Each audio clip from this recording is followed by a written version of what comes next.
Hi, welcome back to Luna's Oracle. I'm your host, Luna Elena, and today we are talking about the art of being alone. Get out the way. Who got a watch? Who got the time? I'm raising the clock. As an isolated queen and someone who spends a lot of time alone, I have mastered to a certain extent my time alone and I quite enjoy my solitude. And so I have some tips and tricks of how you can enjoy your solitude as well. So without further ado, let's go ahead and get into it. We need to first understand what it means to be lonely. There are people out there who spend a ton of time with other people and are constantly face to face with other people in their lives, like they work in customer service or they have big families, but they never quite feel like they're a part of that. They still feel lonely in a way. And then on the other side, there are people who don't have anyone in their lives, who don't have family, who kind of work isolated jobs and who don't spend a lot of time with other people, and they may feel fulfilled in connection. Loneliness is a lack of connection. It is a lack of feeling connected to humanity, to people. And remember, you are a person, I'm a person, we are people, we are part of the people. So loneliness is not necessarily just being physically alone.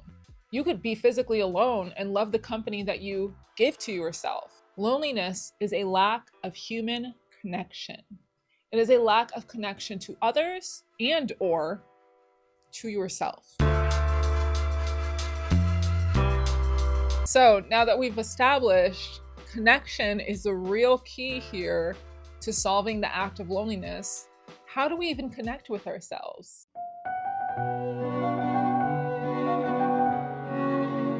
You need to live within your values. Living within your values is probably the best way to build confidence, to build self-assurance, to build self-worth, self-motivation. And you living in alignment with them, honoring them, is you granting and keeping the promises you made to yourself. I believe internal work is literally the bedrock, the foundation for anything external in your life. So since our values are the basis of which we should function in order to live a fulfilled life, we need to get clear about what our values are. And the reason you want to assess your values and audit your values when it comes to being alone and being comfortable being alone is because that will prep you, brace you for the thoughts that will inevitably arise when you sit in silence with yourself. And sitting in silence with yourself is exactly what I want to get into next.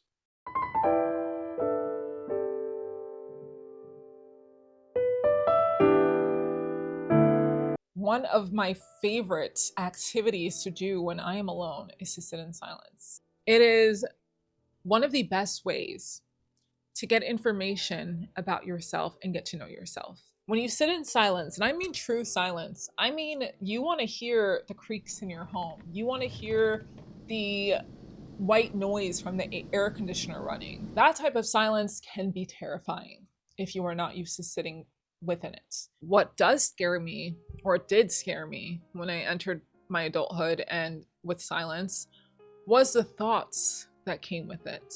At some point in your silence, you're going to start thinking and you're going to start reflecting by default. And I think self-reflection is one of the most rewarding, wonderful things about being a human because it is what lays the soil for us to flourish and grow.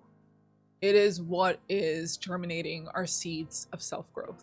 Because it is so scary at first, I have some tips to train yourself to be comfortable with it.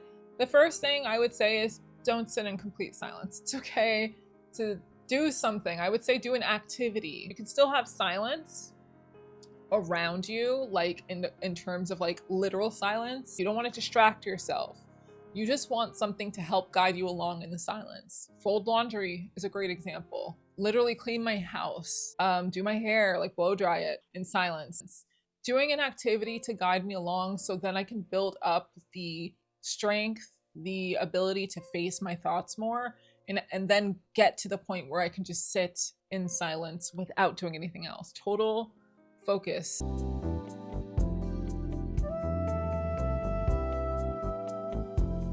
This tip is a little bit more like aesthetic-y. It's a little bit more like Pinterest-y and like, I don't know, trendy. It is to build out your sanctuary. Disclaimer. I know not everyone lives in a setting that they have control over in terms of decor, cleanliness, even the ability to even be alone. It's whatever the case may be. I know it is not something that is accessible to everybody. But if you do have the means, if you have the means to make your space a sanctuary where you feel comfortable, where you feel calm, please do so. That will make spending time alone so much easier, I promise you. I will say that having my own space decorated in the way that I like, I know it sounds surface level. I'm a Libra rising, aesthetics matter. I don't make the rules for myself. I do, but you know what I mean. I have made sure that my space is so attuned to who I am, and that makes it so much easier to want to stay here. It almost makes it too easy even. Develop your taste, develop your own personal style, figure out what you like and put that into your space. Do not allow these influencers to tell you what's cute, what's chic, what's in style. Like, they're literally just puppets for like these big corporations, and this shit feels so stale. You know, it's devoid of personality. Learn to understand what you like. What do you like? What do you like? What do you want? What do you want? It's not that simple. What do you want? What colors do you like? What fabrics do you like? What do you like in your kitchen? Like, what do you want it to look like? You, at your core.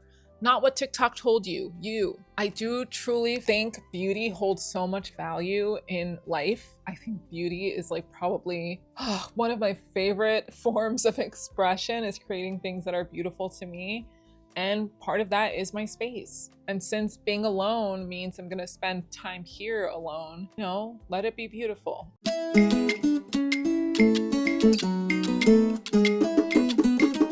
My last tip would be to make it a point to hang out with yourself. Make it a point to spend time with yourself. That could be taking yourself on a home date and watching a movie, making yourself popcorn, watching a movie you've been wanting to watch for a long time. I love singing karaoke alone. It is so fun. I have so much fun with myself. Doing little karaoke sessions. I do dance sessions alone. The more you make it a point to hang out with yourself and you treat it like you would treat hanging out with a friend, the easier it will be to spend time alone.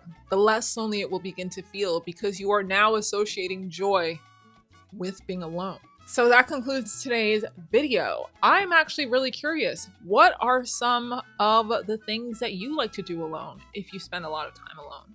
Are there any hobbies that you prefer? Are there certain tips or tricks that you have that have helped you really build confidence being alone? Let me know in the comments below. Comments really help out my channel, so I would really appreciate hearing your insight. They help with the algorithm. They also help spark up discourse and conversation within myself to determine what topics I should be talking about moving forward. So yeah, drop a comment. I would love to hear it. And thank you so much for watching this video. I really hope this was helpful, and I hope to see you in the next one. Thanks so much. Bye.